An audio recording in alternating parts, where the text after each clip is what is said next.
حضور تاج الشریعہ مرشد پاک قطب الارشاد نور اللہ تعالی مرقدہ کی ذات والا صفات کسی تعارف کا محتاج نہیں ہے۔ آپ نے جس طرف بھی رخ فرمایا آپ نے علم حق کو بلند کیا اور آپ نشان حق بن گئے۔ گویا آپ کی پیروی، آپ کی اتباع یہ حق کی علامت ہے۔ اللہ تبارک و تعالی ایسی شخصیات کو برسوں کے بعد اس دنیا میں پیدا فرماتا ہے کہ جس کے پیچھے ایک دنیا چلتی ہو اور جو حق و باطل کے درمیان پہچان بن چکا ہو۔ حضور تاج الشریعہ نور اللہ تعالی مرقدہ نے اپنی ساری زندگی میں جو خدمات کو انجام دیا اور اسلام کی، مسلمین کی جس طریقے سے آپ نے رہنمائی فرمائی اور لوگوں کو راہ راست پر لایا، یہ کسی تعارف کی محتاج نہیں ہے۔ یہ اظہر من الشمس ہے، ساری دنیا اس بات سے واقف ہے، لیکن کچھ ایک خاص بات کچھ خاص شخصیات سے جو ان کی ملاقات کا اور ان کی جو انہوں نے بیان فرمایا ہے اس کو سماعت فرمائیں اور اپنے قلوب کو منور و مجلہ فرمائیں۔ انشاءاللہ عز و جل اس کو سننے کے بعد میں حضور تاج الشریعہ نور اللہ تعالی مرقدہ کی عظمت اور ان کی شان رفعت کا اندازہ لگایا جا سکتا ہے کہ اللہ تبارک و تعالی نے آپ کو کس قدر بلندی سے ہمکنار فرمایا تھا۔ حضور تاج الشریعہ تشریف لائے، جمعۃ المبارک کا دن تھا، اور اتنے قریب سے اپنے مرشد کے ساتھ رہنے کا جو شرف حاصل ہوا وہ سرزمین انبیاء ملک شام میں ملا مجھے۔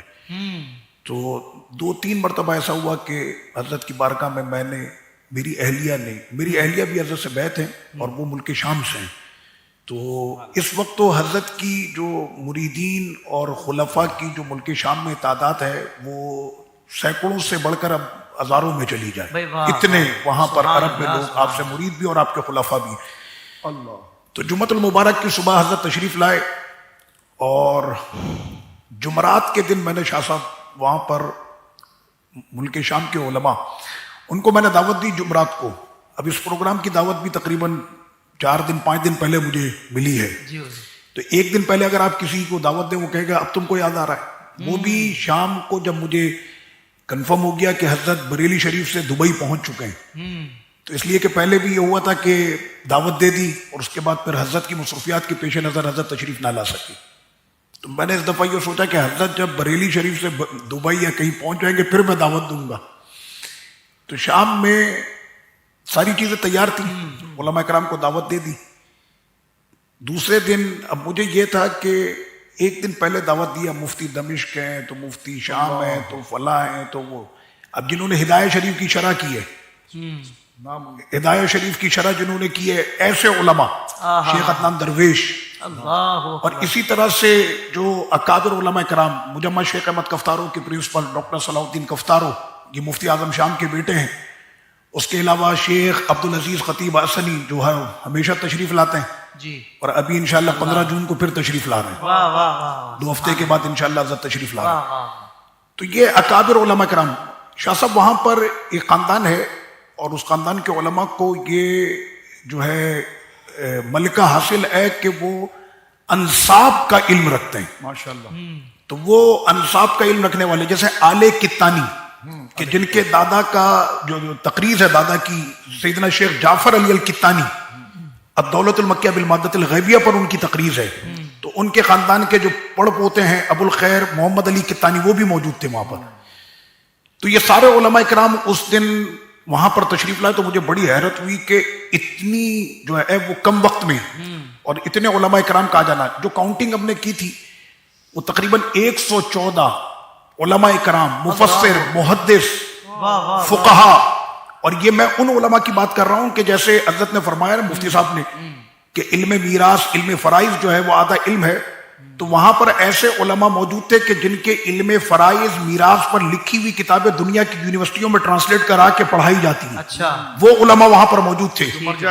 جی یہ سارے اکابر علماء کرام وہاں پر موجود تھے۔ سب سے آخر میں اس بات کے گواہ ہمارے شیخ ابو القاسم ضیائی صاحب بھی، وہ بھی وہاں پر موجود تھے۔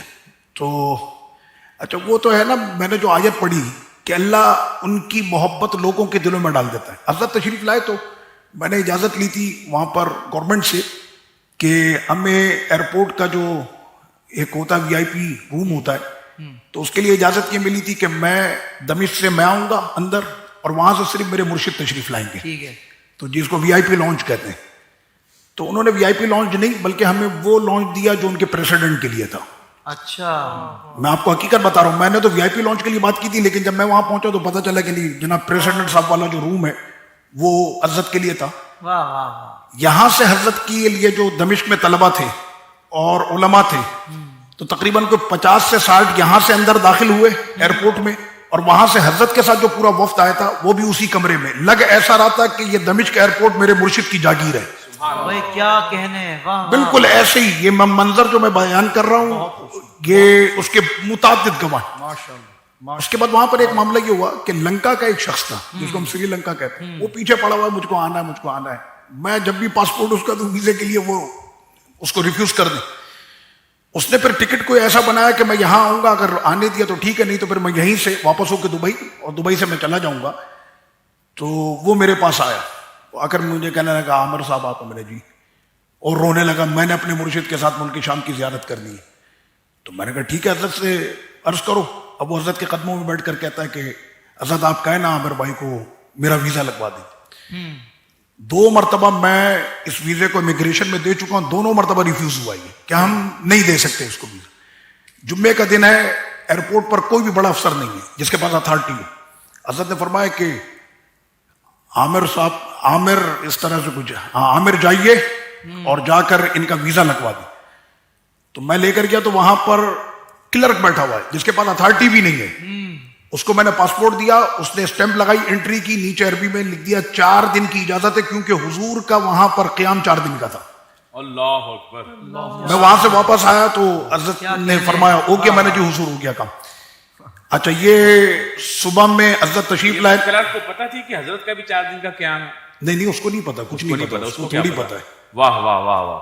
اس کے پاس تو اتھارٹی بھی نہیں ہے ویزا دینے واہ کی. واہ واہ. ہاں وہ کلرک تھوڑی دے سکتا ہے, جرنل کا کام ہوتا ہے, جرنل ویزا دیتا ہے, کلرک کا کام نہیں ہوتا. واہ واہ واہ. اور جمعے کا دن وہاں چھٹی ہوتی ہے جمعے کو. بہت اچھے. واہ. تو صبح حضرت تشریف لائے کو 10 بجے کے وقت دمشق, اور رات میں مغرب کے بعد حضرت کی جو ہے وہ نشست کی علماء اکرام کے ساتھ.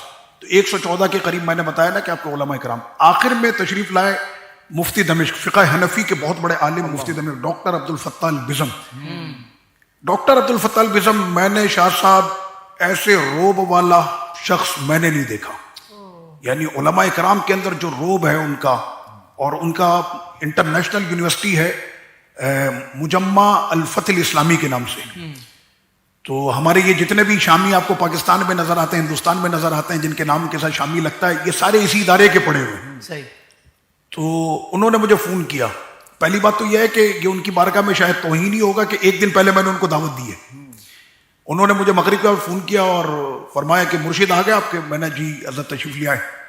کہاں پر ہے حضرت؟ میں نے کہا فلاں جگہ پر. بی بی سیدہ زینب پاک رضی اللہ عنہا کا جو مزار شریف ہے بالکل اس سے متصل حضرت کی جو ہے وہ رہائش تھی. سبحان. وہ ایک فارم ہاؤس تھا, اس میں حضرت. تو مفتی دمشق تشریف لائے. مجھے حیرت ہے کہ جمعے کے دن یہ تشریف لیا ہے, وہ بھی اس علاقے میں. اچھا وہاں پر شاہ صاحب یہ ایئرپورٹ کا راستہ ہے, تو ایئرپورٹ کے راستے میں ویسے بھی سناٹا ہوتا ہے.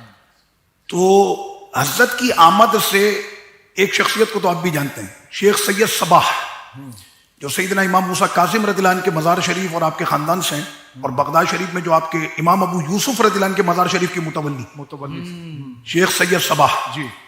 یہ 2 دن کے بعد اچانک رات میں تشریف لائے. ہم حضور کے قدموں میں بیٹھے ہوئے تھے, تو دروازہ کھولا, کسی نے دیکھا تو سید صباح آ رہے, اور آتے مجھے کہا شیخ عامرانہ زعلان منک, میں تم سے ناراض ہوں. میں نے کہا حضور, کہنا اللہ کے ولی آئے اور تم مجھے بتا بھی نہیں رہے. اللہ. تو میں نے کہا کہ حضرت اچھا میں صرف اس وجہ سے ڈر رہا تھا, مرشد ہمارے ہندی جنسیہ, نیشنلٹی ہندی, میں پاکستانی. حضرت کے ساتھ آنے والی تقریباً 5 سے 6 نیشنلٹیاں اور تھیں. بیٹھے ہم شام میں, شیخ صبا کا پاسپورٹ عراقی. تو میں نے کہا ان کو دعوت دینے سے کہ ایسا نہ ہو کوئی سرکاری معاملات ہو جائے, اس وجہ سے میں نہیں.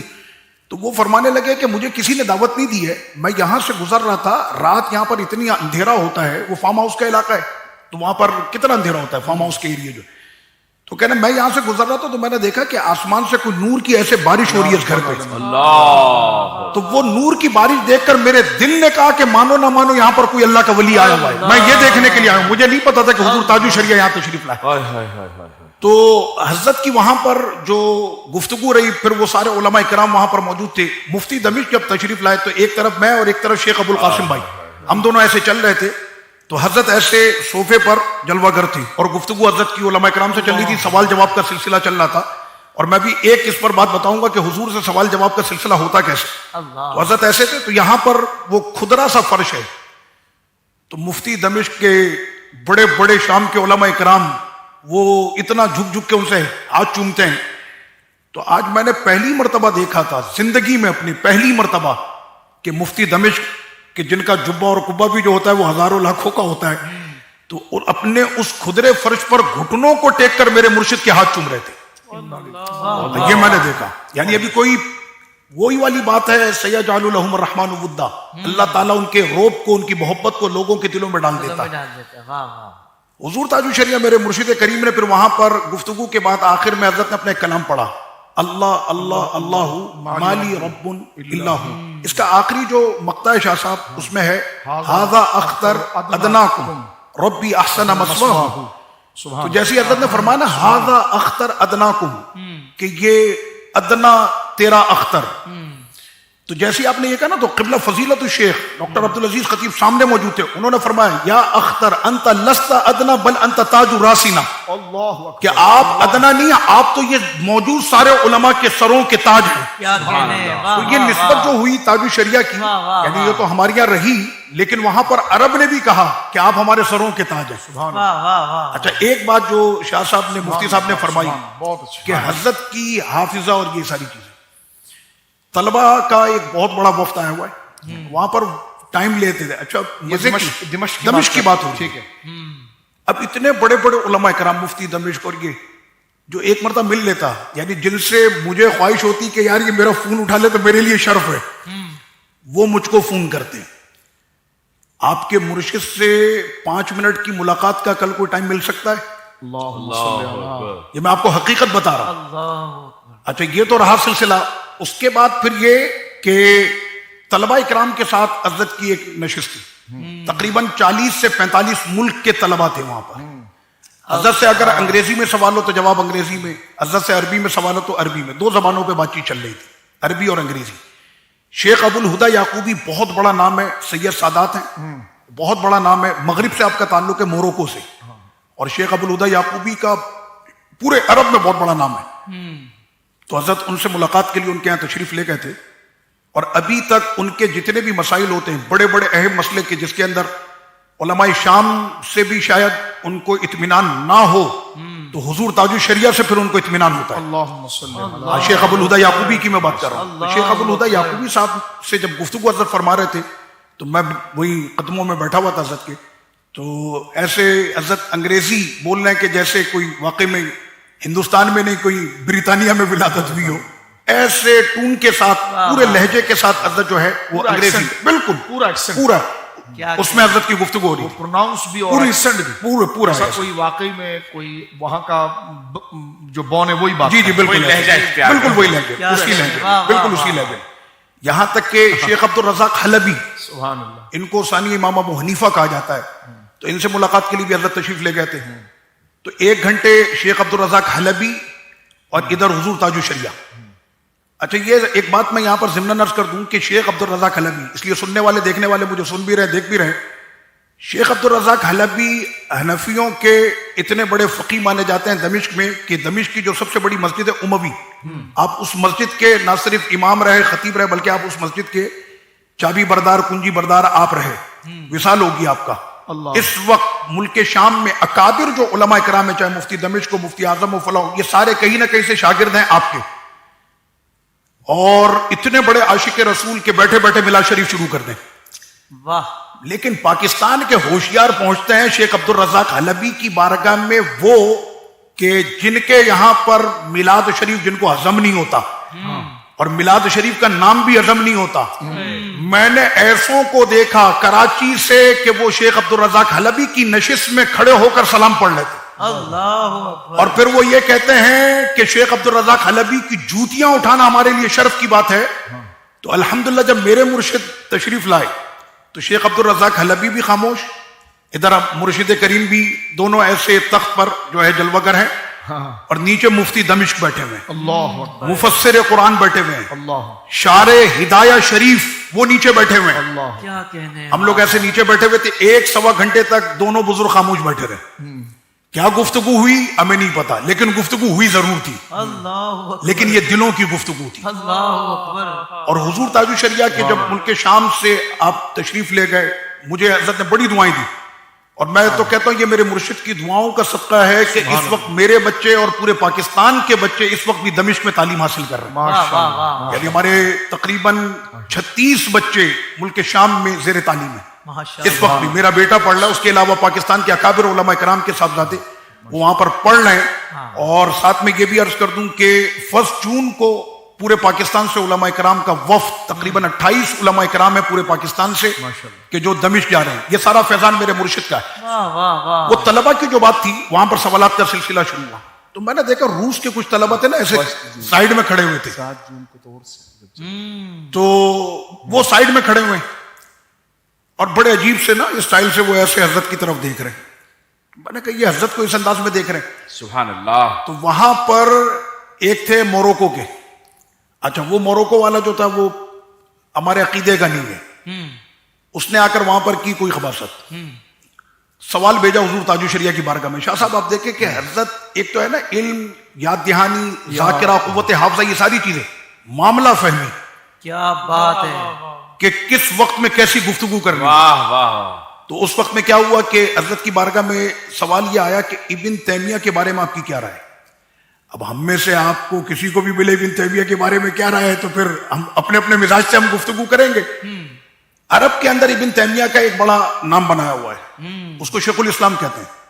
وہ کہتے ہیں ٹھیک ہے اس کے معاملات یہ تھے، وہ دال ہے، وہ مدل ہے، وہ فلاں ہے، لیکن علم کا بہت بڑا جو ہے نا وہ زہر بخار تھا. یہ حضور تاج الشریعہ کی بارگاہ میں اس نے جان کر یہ سوال پیش کیا کہ حضرت ابھی اس کی کھچائی کریں گے، اور جو حضرت کا جو ایک یہاں پر لوگوں کے دلوں کے اندر محبت کا یہ جال جو ایک گناہ ہے یہ ٹوٹ جائے گا. اس نے مکاری کی اور جان کر یہ سوال بھیجا. اب مرشد کریم کا جواب سنیں، کتنے پیارے انداز میں حضرت نے بڑے تحمل کے ساتھ جواب دیا. فرمایا کہ ابن تیمیہ یہ حوران کا رہنے والا تھا. حوران وہی قریب میں جہاں پر امام نووی رحمۃ اللہ علیہ کا مزار ہے، نوا کے قریب حوران ہے. تو فرمایا کہ یہ حوران کے رہنے والے تھے. شام کے فلاں عالم نے ان کو گمراہ لکھا، شام کے فلاں عالم نے فلاں کتاب میں اس کو جو ہے وہ خارج اسلام لکھا، شام کے فلاں عالم نے فلاں کتاب میں اس کو جو ہے گستاخ رسول لکھا، اس نے گستاخ، ایسے اپنا کوئی بھی نہیں، انہی کے ملک انہی کے علماء سے حضرت نے اسی کا کام پورا کر دیا. کیا کہنے. واہ کہ واہ. کوئی اب بولنے والا بول ہی نہیں سکتا کہ بھائی میں تھوڑی کہہ رہا ہوں یہ آپ کے ملک کے شام کے علماء نے یہ بات کہی. تو وہ رشین جو طلبہ تھے وہ آئے، مجھے کہنے لگے کہ ہمارا یہ دوست ہے، وہ درد سر والی بات ہو رہی ہے، واہ واہ واہ. یہ ہمارا دوست ہے، پیدائشی اس کے سر میں درد ہے. اچھا. ہاں. تو میں نے کہا اچھا وہ ان کا جو اسٹائل تھا نا وہ مجھے اچھا نہیں لگ رہا تھا. وہ ہوتے بھی 6.5 فٹ کے رشین، اور کھڑے ہوئے بھی ایسے نا کوئی جیسے تنقید اور طنز کی نظر سے حضرت کی جانب دیکھ رہا ہوں. تو میں نے کہا حضرت ابھی یہاں پر موجود تھے، اس ٹائم پر تم آتے، تم اب آ رہے ہو؟ کہنا آپ پوچھ لیں، اگر اجازت مل جائے تو ہم اپنے اس ساتھی کو دم کرانا چاہ رہے ہیں. میں کمرے میں گیا تو حضرت ایسی اس وقت جو ہے یعنی 3-4 گھنٹے گفتگو کرنے کے بعد بھی حضرت بالکل اسٹمنا ویسے ہی. میں نے حضرت کی بارگاہ میں عرض کی کہ حضور ایسا معاملہ ہے، فرما بلاؤ اس کو. تو وہ رشین آ کر جو ہے وہ حضرت کے قدموں میں ایسے بیٹھ گیا. تو حضرت نے ایسے دونوں ہاتھوں کو اس کے سر پر رکھا اور پڑھنا شروع کیا. شاہ صاحب یقین کریں کہ ابھی کوئی منٹ یا اس سے کم یا اس سے زیادہ ایسی ہوا ہوگا کہ وہ رشین زبان میں یہ کہتا ہے کہ میرے سر کا درد چلا گیا. یہ وہ درد تھا جو اس کو پیدائشی تھا، سارے علاج کے بعد بھی نہیں ختم ہوا تھا. آج حضرت کی ہاتھ رکھنے کی برکت تھی کہ درد چلا واہ گیا. واہ واہ واہ. سبحان اور وہ لوگ کہ جو اب تک حضور کو ایک تنقیدی نظر سے دیکھ رہے تھے، حضرت کے ہاتھ کو تھام کر یہ وہیں پر حضرت کے مرید ہوئے تھے. اللہ. سبحان اللہ. الحمدللہ. کیا کہنے حضرت، آپ نے تو کمال گفتگو. سبحان اللہ. اللہ آپ کو جزائے خیر عطا فرمائے. یقینا حضرت کا ذکر ایسا ہے کہ اس میں تو وقت کا پتہ بھی نہیں لگتا، تو بہت تیزی سے. اور یہ واقعی ایک نشست میں اتنی بڑی ہستی کا ذکر کما حق کو ہو بھی نہیں سکتا. تو اللہ تبارک و تعالیٰ آپ تمام علماء کرام کا سایہ سلامت رکھے.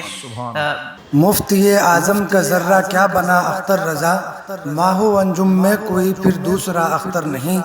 اور جناب مفتی اعظم کی ہے یہ جلوہ گری کہ بس رہا ہے یہ اختر ہزار آنکھوں میں.